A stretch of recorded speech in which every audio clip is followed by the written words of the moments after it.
Good morning बच्चों। आज हम लोग पढ़ेंगे inverse of matrix bye determinant method. आज हम लोग ने बच्चों मल्टीप्लाई सीखा, एडिशन सीखा, सब्ट्रैक्शन सीखा, मल्टीप्लिकेशन सीखा। अब हम लोग इनवर्स सीखेंगे। इनवर्स हालांकि हम लोग ने मैट्रिसेस में सीखा था, अब इनवर्स हम लोग डिटरमिनेंट मेथड के द्वारा निकालना सीखेंगे। क्वेश्चन आपको दिया गया ए बराबर इतना और find A inverse if exist. If exist का मतलब एग्जिस्ट का मतलब अगर ए इनवर्स पॉसिबल है तो आप निकालिए। तो ए इनवर्स कब एग्जिस्ट होता है सबसे पहले हम लोग ये जानेंगे। तो बच्चों लोग क्या करेंगे, ए जो आपको मैट्रिक्स दी गई है उसका डिटरमिनेंट निकालेंगे। 2/2 मैट्रिक्स का डिटरमिनेंट हम लोग निकालना जानते हैं, क्रॉस मल्टीप्लाई करते हैं। इसका इससे मल्टीप्लाई करेंगे, 3 दूनी 6, बीच में माइनस आता है, 4 दूनी 8 तो माइनस माइनस प्लस 8, 8 से 14।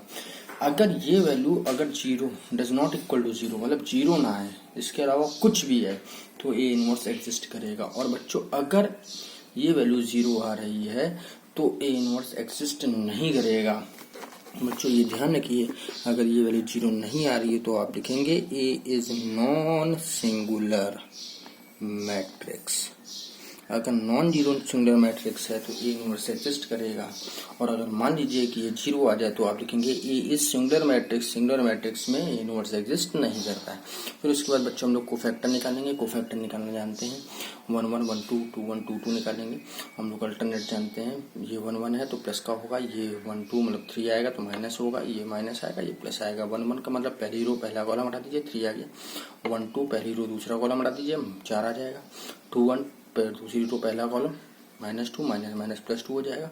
2 2 मतलब दूसरी रो दूसरा कॉलम 2 आ गया।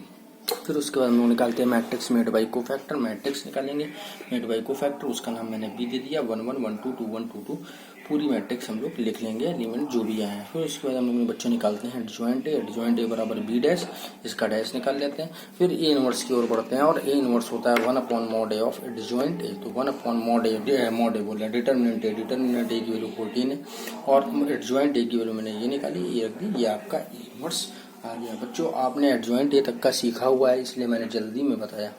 आप अगर आपको एडजॉइंट ए निकालना नहीं आता है तो आप पिछली वीडियो को पर ध्यान दें। अब बच्चों 3/3 की मैट्रिक्स हम लोग सीखते हैं। इसका ए इनवर्स अगर एग्जिस्ट है तो निकालना सीखते हैं। तो सबसे पहले डिटरमिनेंट ए निकालेंगे। इसका डिटरमिनेंट ए निकालने का तरीका हम लोग जानते हैं। पहले 2 लिखेंगे, 2 के सामने ये और ये हटा देंगे, 2 -1 और 2 आ गया। फिर उसके बाद पहला प्लस दूसरा माइनस, तो ये माइनस ऑलरेडी है तो माइनस माइनस प्लस 1, ये और ये हटाया, -1 1 और 2 ये लिखा। फिर +1 लेंगे, +1 लेते ये हट जाएगा, -1 2 1 और -1। अब बच्चों इसको सॉल्व करते हैं। सॉल्व करने पर हमारा जो मॉड डिटरमिनेंट ए आया है वो हमारा 4 आया है। ये 4 जो आया है 0 के बराबर नहीं है, मतलब ए आपका क्या होगा, A is non singular matrix. Non singular matrix, अगर नॉन सिंगुलर मैट्रिक्स है तो ए इनवर्स हमारा एग्जिस्ट करेगा। ए इनवर्स एग्जिस्ट करता है तो हम लोग तुरंत कोफैक्टर निकालेंगे। मान लीजिए नॉन सिंगुलर नहीं, सिंगुलर मैट्रिक्स आ रहा है, मीन्स डिटरमिनेंट ए की वैल्यू 0 आ रही है, तो बस यहीं पर काम खत्म हो जाएगा। ए इनवर्स नॉट एग्जिस्ट आप लिखेंगे, आगे आपको कुछ नहीं करना है। अगर ए इनवर्स एग्जिस्ट कर रहा है तो फिर आपको ये पूरा प्रोसेस करना पड़ेगा। कोफैक्टर निकालते हैं, A11 A12 A13 A21 A22 A23 A31 A32 और A33, plus minus plus minus plus minus plus minus हम लोग का अल्टरनेट चलता है। 1 1 का मतलब पहली रो और पहला कॉलम, पहली रो और पहला कॉलम हटा दिया, 2 -1 और 2 आपका ये लिखा है। ठीक बच्चों, फिर इसी तरीके से 1 2 मतलब पहली रो और दूसरा कॉलम हटा देते हैं तो -1 1 और 2 हमारा ये लिखा है। इसी तरीके से 1 3 मतलब पहली रो और तीसरा कॉलम, पहली रो और तीसरा कॉलम हटा देते हैं तो -1 2 1 और -1 आ जाएगा, जो कि ये लिखा है।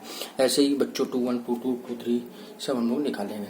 सॉल्व करते हैं, 2 दूना 4, बीच में माइनस आता है, इस -1 का -1 से मल्टीप्लाई होगा, +1 का मल्टीप्लाई -1 3। इसी तरीके से बच्चों ये एलिमेंट हम लोग निकाल लेते हैं। एलिमेंट निकालने के बाद मैट्रिक्स मेड बाई कोफैक्टर निकालते हैं, जिसको नाम हम लोगों ने बी दे दिया। इसको मैट्रिक्स को लिख लेते हैं 3 1 -1, इस तरीके से लिख लेंगे। पहले 3 लिखेंगे, फिर -1 लिखेंगे, 3 1 -1 लिखे, 3 1 -1। फिर हमारा क्या है 1 3 और 1, देखिए 1 3 1 लिखा है। फिर उसके बाद हमारा क्या है -1 1 और 3, तो -1 1 और 3। उसके बाद हम लोग एडजॉइंट ए निकालते हैं। एडजॉइंट ए बराबर जो भी आपकी मैट्रिक्स आई उसका ट्रांसपोज निकाल लेना। 3 1 -1 को कॉलम में, 1 3 1 को कॉलम में, -1 1 3 को कॉलम में। एडजॉइंट ए निकालने के बाद सीधे सीधे हम लोग निकालते हैं ए इनवर्स। ए इनवर्स निकालने का तरीका हम लोग बाखूबी जानते हैं। A inverse is equal to 1 upon determinant A of adjoint A, तो 1 upon A inverse is equal to 1 upon determinant A की वैल्यू 4 निकाल ली थी, एडजॉइंट ए की वैल्यू रख दी, ये आपका ए इनवर्स आ जाता है। अब बच्चों इसी तरीके से हम लोग नेक्स्ट टॉपिक की ओर बढ़ते हैं। कंडीशन फॉर कंसिस्टेंट हम लोग पढ़ेंगे, एक्सरसाइज 4.6 की ओर बढ़ेंगे। Consistence of system of equation. तो बच्चों जो हम लोग पढ़ते आ रहे हैं बिल्कुल वैसा ही है। सबसे पहले जो भी आपको इक्वेशन आती हैं, ये आपको क्वेश्चंस दिया जाएगा, उसको आप A X is equal to B form में लिखें।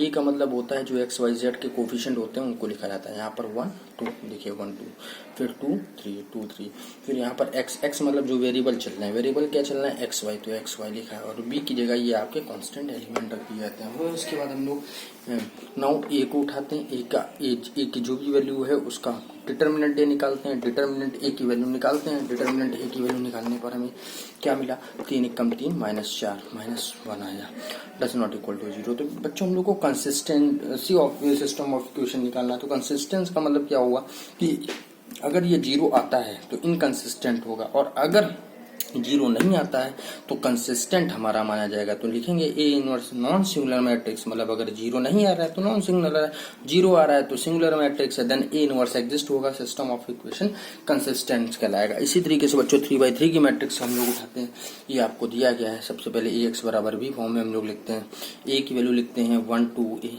ये लिखा, 1 3 ए ये लिखा, 1 2 2 ए ये लिखा। वेरिएबल एक्स वाई जेड है तो एक्स वाई जेड, फिर 1 2 4 आपके कांस्टेंट टर्म है। फिर हम लोग ए को उठाते हैं, ए की वैल्यू जो भी है वो लिखा, उसके बाद डिटर्मिनेंट ए निकालना है, तो डिटर्मिनेंट ए निकालते हैं। पहला 1 लेंगे, 1 के सामने सामने हटा देंगे, 3 2 a 2 a ये लिखा रहा, फिर माइनस का 1 लेंगे, ये और ये हटाया, 2 2 a 2 a ये लिखा रहा, फिर प्लस का 1 लेंगे, प्लस का 1 ये हटाया, 2 3 a a ये आपका ये लिखा रहा, 1 आपका ऐसे लिखा रहा, 3 2 6 माइनस का 2a, माइनस का 1 ये लिखा रहा, 4a माइनस का 2a, प्लस 1 ये लिखा रहा, 2a माइनस 3a।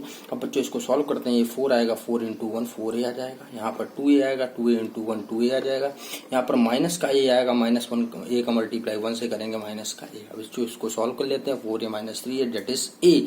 ये भी वैल्यू 0 नहीं आई, अगर 0 नहीं आ रही है तो ए इज नॉन सिंगुलर मैट्रिक्स और ए इनवर्स एग्जिस्ट करेगा, means system of equation consistent हमारा कहलाएगा। बच्चों इसी तरीके से आगे आप क्वेश्चंस करिएगा। नेक्स्ट टॉपिक हम लोग आगे देखते हैं। धन्यवाद।